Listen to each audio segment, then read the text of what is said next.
روحانی ایسی معلومات جو ہر انسان کے علم میں نہیں ہوتی، اور مسلمان ہونے کے ناطے ہر ایک انسان کو اس کا جاننا انتہائی ضروری ہے۔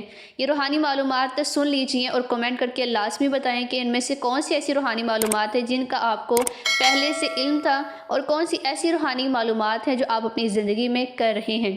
درود پاک روحانیت کو بڑھا دیتا ہے۔ سب سے مقبول ترین وظیفہ استغفار ہے۔ بسم اللہ پڑھ لی جائے تو شرمگاہ اور شیاطین کے درمیان پردہ بن جاتا ہے۔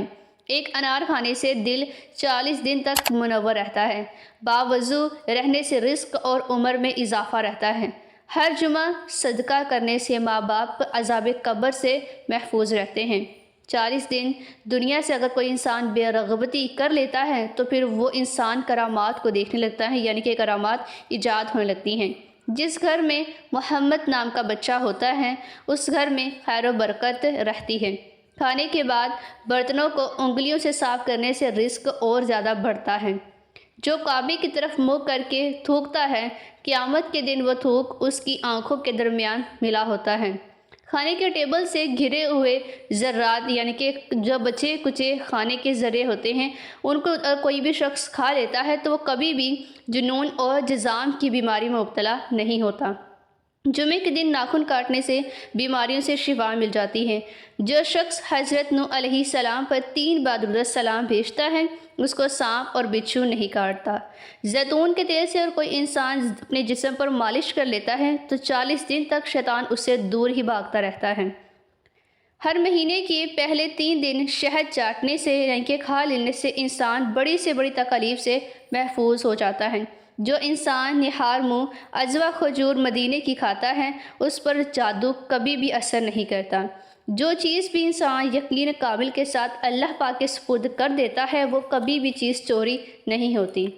جو انسان دن میں گناہ نہیں کرتا اس کو رات کی نماز مل جاتی ہے، یعنی کہ رات کو مصلی پر کھڑے ہونے کی توفیق مل ہی جاتی ہے۔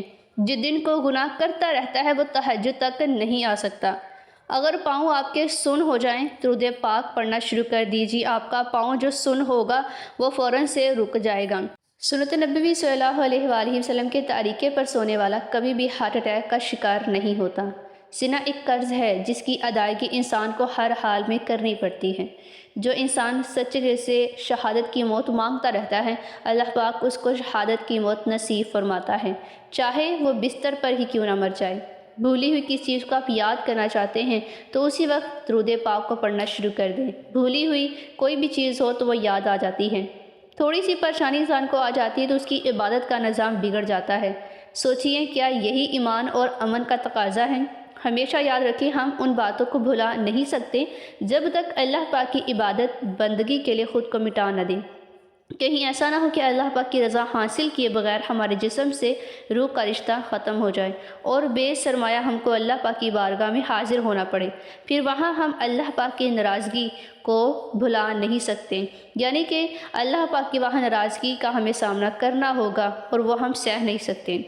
سوچئے آپ اگر کسی انسان کے لیے افسردہ ہیں کہ اگر کوئی انسان اپنی زندگی میں خوب لطف اندوز ہو رہا ہے، جو خوشیاں ان لوگوں کو مل رہی ہیں وہ آپ کو نہیں مل رہی، تو اس میں آپ حسد مت کریں اور تجسس میں مت پڑیں۔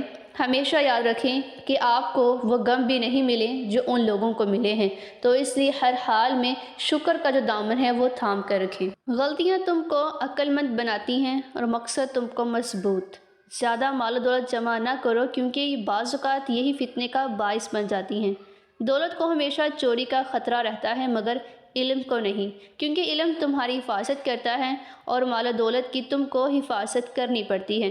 کشادہ روی سے پیش آنا پہلی نیکی ہے۔ تم پتھر جیسے ہرگز مت بنو جو دوسروں کا راستہ روک دے، بلکہ پانی بنو جو اپنا راستہ خود ہی بنا لیتے ہیں۔ کبھی کوئی فیصلہ کرنا پڑے تو دیر تک سوچو، مگر دیر تک سوچنے کے بعد جو فیصلہ کرو وہ اٹل ہو۔ سنجیدگی میں رہنے سے کیا ہوگا؟ سنجیدگی کے دائرے سے نکل کر خوشیوں کی طرف، یعنی کہ بے فکر خوشیوں کی جانب لوٹ کر آؤ، تاکہ آپ کو علم ہو کہ زندگی ابھی بھی باقی ہے اور اس میں وہ غلطیاں نہ کریں جو آپ کو اللہ پاک سے دور کر دیں۔ دنیا کی ہزاروں کتابیں پڑھنے کا شوق ہے، لیکن ہزاروں کتابیں پڑھنے سے بہتر ہے کہ آپ صرف قرآن پاک کو سمجھ کر پڑھ لیں، ہر چیز کا علم آپ کو حاصل ہو جائے گا۔ جس شخص کی زبان اس پر حکمران ہو تو وہی اس کی موت اور ہلاکت کا فیصلہ کرتی ہے۔ جس شخص کی امیدیں چھوٹی ہوتی ہیں اس کے عمل بھی درست ہوتے ہیں۔ جو شخص چھوٹی مصیبتوں کا بڑا سمجھتا رہتا ہے اللہ اسے بڑی مصیبتوں میں مبتلا کر دیتا ہے۔ جو شخص اپنا بھید یعنی کہ اپنا راز نہیں چھپا سکتا وہ دوسروں کا کیسے چھپائے گا؟ اپنی صبح کا آغاز صدقے سے کریں، خواہ روٹی کا ایک ٹکڑا یا مسکراتا ہوا چہرہ ہی کیوں نہ ہو۔ آپ کی مسکراہٹ صدقہ جاریہ ہے، اس میں بخل نہ کریں۔ والدین کا احترام جنون کی حد تک کریں۔ میاں بیوی کی ازواجی زندگی ایک عبادت ہے، اس رشتے کی بنیاد سچائی اور اعتماد پر رکھیں، یقیناً خوشیاں آپ کے آنگن میں رقص کرتی رہیں گی۔ آخر میں صرف اتنا یاد رکھیں، وہ اللہ سبحانہ تعالیٰ کی ذات ہمیشہ آپ کے ساتھ ہے۔ کھٹکھٹاؤ وہ دروازہ کھول دے گا، گڑ گڑاؤ وہ مان جائے گا، جھک جاؤ وہ سر بلند کر دے گا، پھیلاؤ وہ جھولی بھر دے گا۔ تم کچھ نہ کرو بس اپنے رب کے ہو جاؤ، وہ زمانے کو تمہارا کر دے گا۔